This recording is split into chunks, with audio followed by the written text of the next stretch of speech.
12 பேரை பலி கொண்ட டில்லி செங்கோட்டை கார் குண்டுவெடிப்பு தாக்குதலுக்கான பிளான் துருக்கியில் தீட்டப்பட்டு இருக்கலாம் என்பது NIA புலனாய்வு விசாரணையில் தெரிய வந்திருக்கிறது. தலைநகர் டில்லி செங்கோட்டை கார் குண்டுவெடிப்பு தாக்குதல் குறித்து NIA தமது அதிகாரப்பூர்வ விசாரணையை தொடங்கியிருக்கிறது. முதல் கட்டமாக இந்த திட்டம் எங்கே தீட்டப்பட்டது, திட்டமிடலில் ஈடுபட்டவர்களின் தகவல் தொடர்புகள் எப்படி இருந்தது என்பது பற்றிய விசாரணையில் NIA இறங்கியது. இதில் கிடைக்கப்பெற்ற தகவல்கள் வருமாறு: குண்டுவெடிப்பு தாக்குதல் சம்பவத்தில் ஈடுபட்டுள்ள மருத்துவர்கள் 2 டெலிகிராம் குழுக்கள் மூலம் தகவல் பரிமாற்றம் நடத்தியிருக்கின்றனர்.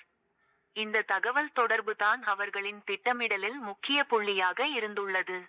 பர்சான் தான் தாருல் உலூம் மற்றும் பாகிஸ்தானை தளமாக கொண்ட ஜெய்ஷ்-இ-முகமது இயக்கத்தின் கமாண்டர் உமர் பின் கட்டாப் நடத்தி வரும் மற்றொரு டெலிகிராம் குழுக்கள் இடையே நடைபெற்ற உரையாடல்கள் இதை உறுதிப்படுத்துகின்றன.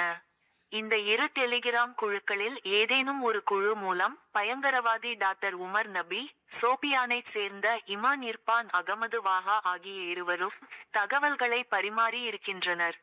காஷ்மீர் ஆசாதி மற்றும் காஷ்மீர் விவகாரத்தில் பாதிக்கப்பட்டவர்கள் என்ற 2 புள்ளிகளை மையப்படுத்தி தான் உரையாடல்கள் தொடங்கி பின்னர் சர்வதேச பயங்கரவாதம், உலகளாவிய ஜிகாத் மற்றும் பழிவாங்குவது என்ற செயல்களுக்கு இடம்பெயர்ந்துள்ளனர்.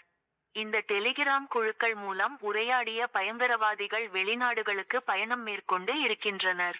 அங்கு சில நபர்களை சந்தித்தும் இருக்கின்றனர். இதில் குறிப்பாக அவர்களின் துருக்கி பயணமே டில்லி செங்கோட்டை கார் குண்டுவெடிப்பு சம்பவத்தை அரங்கேற்ற வேண்டும் என்ற முக்கிய புள்ளியாக இருந்திருக்கலாம் கருதப்படுகிறது.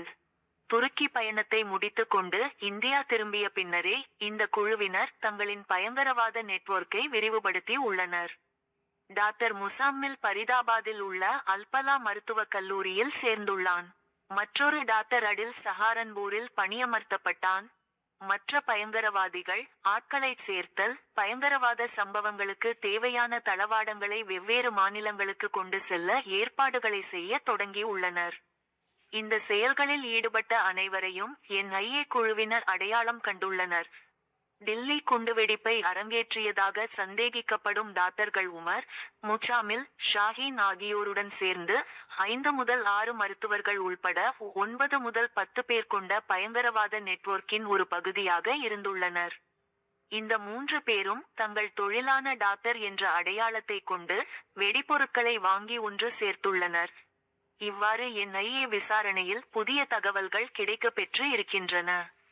டில்லி குண்டுவெடிப்பு விசாரணை துருக்கி வரை நீண்டுள்ள அதே தருணத்தில் தாக்குதல் சம்பவம் நிகழ்ந்த நாளில் மதியம் 3 முதல் மாலை 6:30 வரை டாக்டர் உமர் யாரை தொடர்பு கொண்டான் என்பதை கண்டறிய செங்கோட்டை பகுதியில் உள்ள செல்போன் டவரை NIA அதிகாரிகள் குழு ஆராய்ந்து வருகின்றனர்.